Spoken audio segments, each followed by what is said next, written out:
नमस्ते बच्चों, कक्षा 7 विषय विज्ञान और लेसन है 5वां अम्ल, क्षारक और लवण। इसके बारे में अपने पढ़ चुके हैं, तो इसके क्वेश्चन उत्तर देखते हैं।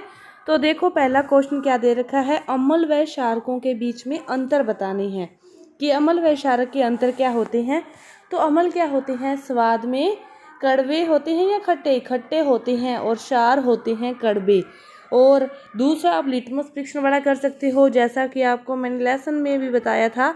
आप याद रखोगे अनिल कि जो अम्ल हैं वो नीले लिटमस को लाल करते हैं, और क्षार क्या करते हैं, इसका उल्टा करते हैं, लाल लिटमस को नीला करते हैं।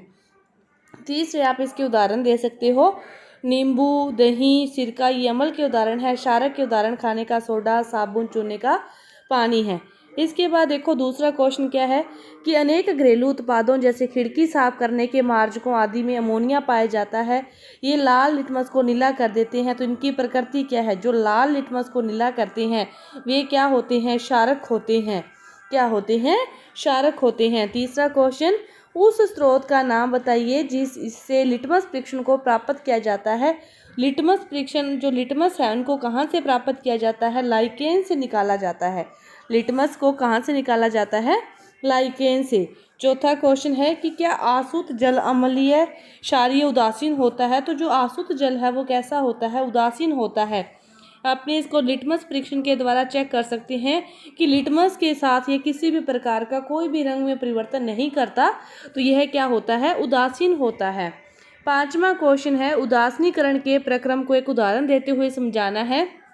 तो इसके लिए क्या कर सकते हो कि जब एक अम्लीय विलयन और क्षारीय विलयन को अपने बराबर मात्रा में मिलाते हैं तो उसकी अम्लीय जो क्षारीय और दोनों प्रकृतियां हैं वो नष्ट हो जाती है, और जो लास्ट में विलयन बनता है वह न तो अम्लीय होता न ही क्षारीय होता, वह कैसा होता है, उदासीन होता है। तो इसके लिए आप कोई भी ले सकते हो, उतनी ही मात्रा में अम्ल उतनी ही मात्रा में क्षार लेकर उसको मिलाकर ये चेक कर सकते हो। इसके बाद देखो, छठा क्वेश्चन है ट्रू व फॉल्स का कि नाइट्रिक अम्ल लाल लिटमस को नीला कर देते हैं। तो नाइट्रिक अम्ल है, अम्ल क्या करते हैं, नीले लिटमस को लाल करते हैं, तो ये क्या हो गया, फॉल्स हो गया। सोडियम हाइड्रोक्साइड नीले लिटमस को लाल करता है। तो सोडियम हाइड्रोक्साइड क्या है, क्षार है, और क्षार क्या करते हैं, लाल लिटमस को नीला करते हैं, तो यह भी क्या हो गया, फॉल्स हो गया। इसके बाद देखो, सोडियम हाइड्रोक्साइड और हाइड्रोक्लोरिक अम्ल एक दूसरे को उदासीन करके लवण बनाते हैं। सोडियम हाइड्रोक्साइड क्या है, क्षार है, हाइड्रोक्लोरिक अम्ल क्या है, अम्ल है, और दोनों एक दूसरे को उदासीन कर सकते हैं, तो यह क्या है, सत्य है, ट्रू है। इसके बाद सूचक वह पदार्थ है जो अम्लीय व क्षारकीय विलयनों में भिन्न रंग दिखाता है, तो यह भी सत्य है। दंत क्षय क्षार की उपस्थिति के कारण होता है, नहीं अम्ल की उपस्थिति के कारण होता है। इसके बाद देखो, सातवां क्वेश्चन, दोरजी ने रेस्टोरेंट में जो शीतल पेय की कुछ बोतलें हैं लेकिन दुर्भाग्य से वे चिन्हित नहीं है, तो उसे ग्राहकों की मांग के अनुसार पेय परोसना है। एक ग्राहक अम्लीय पेय पीता है, दूसरा क्षारीय, तीसरा उदासीन। तो दोरजी ये कैसे तय करेगा कि कौन सी बोतल किस ग्राहक को देनी है। तो वह लिटमस परीक्षण से ये तय कर सकता है कि यदि लिटमस नीला लिटमस लाल होगा तो वह कैसी होगी, अम्लीय। यदि लाल लिटमस नीला होगा तो वह कैसी होगी, क्षारीय। और यदि लिटमस पर किसी भी प्रकार का कोई प्रभाव नहीं पड़ेगा तो फिर वह बोतल क्या होगी, उदासीन होगी, न वह अम्लीय होगी न ही वह क्षारीय होगी। इसके बाद देखो, जो आठवां क्वेश्चन है कि आपको समझाइए कि ऐसा क्यों होता है। जब आप अति अम्लता से पीड़ित होते हैं तो प्रति अम्ल की गोली लेते हैं। तो हाइड्रोक्लोरिक अम्ल की अधिकता के कारण जब हम अति अम्लता से पीड़ित होते हैं तो हम एक प्रति अम्ल की गोली में दूध या मैग्नीशियम जैसा एक क्षार होता है, और यह क्या करता है, फिर अम्ल की जो अधिकता है उसके प्रभाव को क्या कर देता है, कम कर देता है, आराम दिला देता है।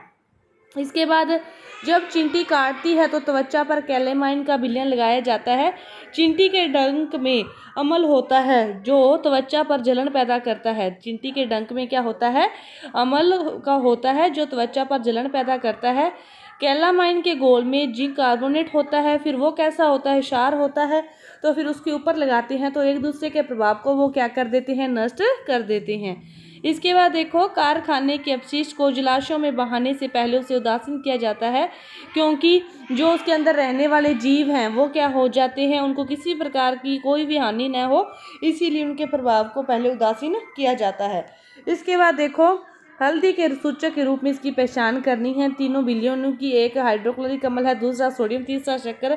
तो आप क्या करोगे, प्रत्येक घोल की कुछ बिंदे लोगे और हल्दी के साथ उसमें गुलाबी रंग में बदल जाएगा तो वो कैसा होगा, क्षार होगा। और यदि उसका घोल का रंग है वो नहीं बदलेगा तो इसका मतलब वो उदासीन होगा। और यदि हल्दी डालने पर भी उसका घोल मतलब उसका जो रंग है वो गुलाबी रंग में बदल जाता है तो वो तो क्षार है। अब जब वो कुछ घोल लेते हैं फिर उसको डालते हैं और वो गर्म हो जाती है और उसे हल्दी डालते हैं और यदि उसका रंग नहीं बदलता तो मिलाया गया विलयन कैसा है, अम्लीय है। और यदि उपरोक्त घोल को प्रणाली गर्म ही नहीं होती तो विलयन कैसा है, उदासीन है। गुलाबी रंग में बदलता है तो क्षार है, और गर्म होती है और रंग नहीं बदलता तो अम्ल है, और यदि गर्म ही नहीं होती तो फिर वो कैसा है, उदासीन है। इसके बाद 10वां क्वेश्चन है कि नीले लिटमस पत्र को एक विलयन में डुबोया जाता है और वह नीला ही रह जाता है तो विलयन की प्रकृति क्या होगी, विलयन की प्रकृति उदासीन होगी क्योंकि इस पर किसी भी प्रकार का कोई प्रभाव नहीं पड़ा।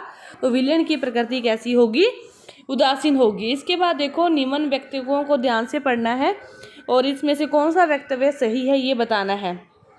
तो देखो, अम्ल व क्षारक दोनों सभी सूचकों के रंगों को परिवर्तित करते हैं। सभी सूचकों के रंगों को परिवर्तित नहीं करते, कुछ उदासीन भी हो सकते हैं। और यदि कोई सूचक अम्ल के साथ रंग परिवर्तित कर देता है तो वह क्षारक के साथ रंग परिवर्तित नहीं करता, तो यह भी गलत है, दोनों के साथ ही करेगा। और यदि कोई सूचक क्षारक के साथ रंग परिवर्तित करता है तो अम्ल के साथ नहीं करता, यह भी गलत है। अम्ल व क्षारक में रंग परिवर्तन सूचक के प्रकार पर निर्भर करता है, तो यह क्या है, बिल्कुल सत्य है। इसमें सत्य कौन सा आ गया, केवल गै। तो ये आपका था 5वां पार्ट, इसके क्वेश्चन उत्तर थे ये पूरे हुए। धन्यवाद।